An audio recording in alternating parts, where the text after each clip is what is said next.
Dame had 33 points in a big win for the Blazers over the Heat. The Blazers have now won 7 of 10, but they're still 2.5 games out of the 8th spot in the West. Can Dame and this miraculous run carry them into the playoffs? I believe so. Dame's one of the top 10 players in the NBA, and since he's been in the league, the Blazers have made the playoffs each season.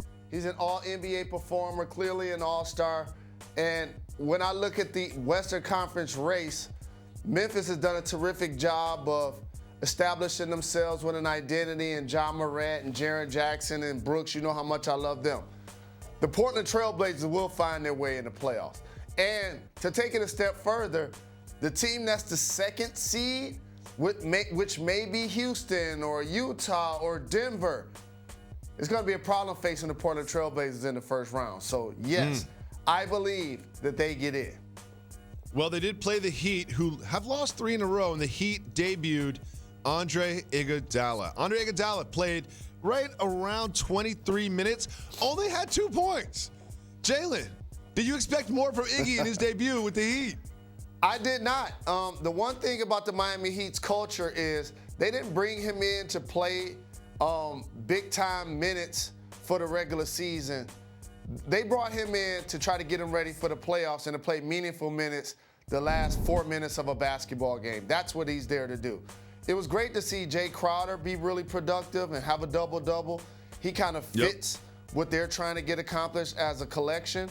They were playing without Jimmy Butler, so I'm not surprised that they lost the game. But Iguodala is there for his lockdown defense, a former champion in the league, a finals MVP, and to give some experience to a fairly young roster. Why do you think they gave Iguodala a 2-year deal? Because you wanted to give some stability to the situation, and you didn't want it to become a revolving door. That's what a quality organization to do. You eliminate all gray area. We're investing in you. Here's a 2-year contract. Here's what we expect from you. They all go hand in hand. So it's important to kind of do that with a veteran player, because if somebody feels like they're game to game or day to day, then that sometimes affects how much they are willing to buy in or sacrifice. Well, those Blazers did get a big win against the Heat in Portland last night, but it was Friday night in Utah when they feel like they should have had a win, and they did not. They were down by 2 points in the closing seconds of the game. Dame Lillard drives to the basket, as you see it right here, puts it off the glass. Gobert blocks the shot. Was not called a goaltend. When you look at the replay, you see clearly the ball went off the glass and then was blocked. So here's the problem, though, Jalen. Because there was not a call, you can neither replay it or challenge it.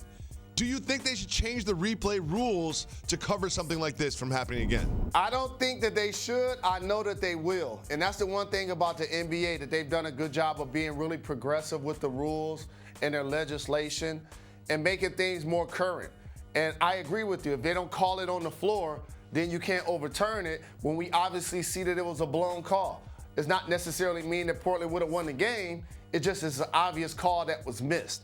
And I do believe that that's something that the NBA is going to legislate and update, because you can't have flagrant misses like that. Yeah, and I also feel like it's one of those games that might not feel that significant now, early in February, but when you're looking for the 8th seed and it comes down to one game at the end of the season, you'll be looking at that goaltend and remembering it. And someone who won't forget this game is Anthony Simons. He was going up for a jump shot when Royce ONeals did this. Jalen, second I saw this play, I was like, I got to talk to Jalen about this. So you see Anthony goes up, and then he lands on ONeals and hits his head on the court. ONeals kind of snuck underneath him as he landed. Do you think this was a dirty play from ONeals, and why are you making that face? That's definitely a dirty play, and that's a lot different from somebody going up for a jump shot and you sticking your feet underneath them so that they can fall on your foot. I'm not proud that I've done that to players before, and Zaza Pachulia is also in that camp. But he swiped at his leg. That's like way different. That's a different level of the same type of flagrant situation that you should not be doing as a defender. I do believe that was something done intentional, and that's something that you can't have in the game. That is something that you can't have in the game. But I want to make sure I say this about the Portland Trail Blazers. When you watch them play, development of their young players has always been key. I want to give Terry Stotts a great shout out. So whether it's Gary Trent, whether it's Simons, he always has people that come in the game and play quality minutes that seem to come out of nowhere because they develop them from within. Thanks for watching ESPN on YouTube. For highlights and analysis, check out the ESPN app. And for live streaming and premium content, check out ESPN+.